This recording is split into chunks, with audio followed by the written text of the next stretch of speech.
If you were to hook a human brain up to an fMRI machine and expose it to a live stream by IShowSpeed, you wouldn't see the steady rhythm of normal media consumption. You would see fireworks. The amygdala would light up in staccato bursts, synchronized with his screams. The nucleus accumbens would flood with dopamine at every peak of chaos. To critics, it's brain rot. To a behavioral psychologist, it's a masterpiece. Speed has mastered a specific set of triggers that bypass the logical neocortex and hotwire the nervous system directly. The pattern interrupt and biological warfare. The modern brain is an efficiency machine designed to predict patterns and go on autopilot to save energy.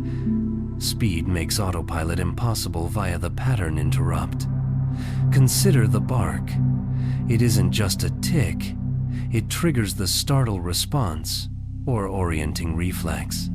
This is a primal mechanism that forces the brainstem to override cognitive function to assess a physical threat. By the time your logic kicks in, he has already hijacked your physiological state. He demands engagement through biological warfare, keeping viewers in a state of perpetual arousal. Benign violation, the safety of danger. Why do we stay for the stress? Humor researchers call it benign violation theory. Humor arises when something threatens norms. Violation, but is simultaneously seen as safe, benign. Speed is a walking violation. He screams at children, breaks equipment, and lights fireworks indoors.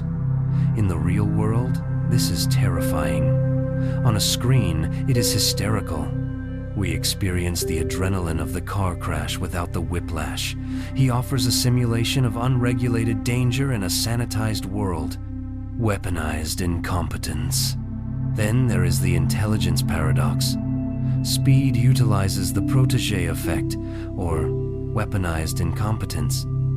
Humans have an innate drive to correct errors.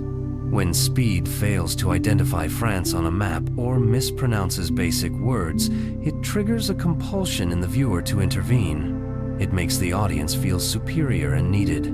If he were a genius gamer, we would be passive observers. Because he fails, we become active participants. He rides the razor's edge of, is he acting? Keeping millions investigating his intelligence rather than clicking away. Emotional volatility. And the Type 8. Speed oscillates rapidly between two archetypes, the aggressor and the victim. As an Enneagram Type 8, the challenger, he dominates the space, but he instantly flips to the victim, crying over a game, terrified of a jump scare, or heartbroken. This rapid cycling prevents emotional fatigue. The victim moments humanize him, reminding us there is a kid beneath the monster. We forgive the aggression because we see the vulnerability, creating a complex character rather than a one-dimensional villain. The parasocial trap. Most streamers treat the camera as a window. Speed treats it as a person. He invades the intimate zone, less than 18 inches from the lens, forcing parasocial intensity. This creates a false sense of intimacy and danger. You don't watch him, you experience him. However, this dissolves the fourth wall. Fans feel entitled to his life, leading to dangerous boundary issues, like the Winsman's incident. He cultivated a garden of obsession and now has to live in it. The universal addiction. His appeal is global, because he speaks the universal language of physical comedy. A scream or a backflip needs no translation. He is a digital silent film star, exporting American chaos to China, Brazil, and beyond. Furthermore, he leverages the variable ratio reinforcement schedule, the same psychological mechanic behind slot machines. You endure the boring parts, losing spins, for the sudden, unscripted chaos.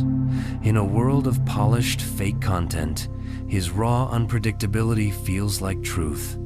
Conclusion. IShowSpeed is a mirror reflecting the internet's id.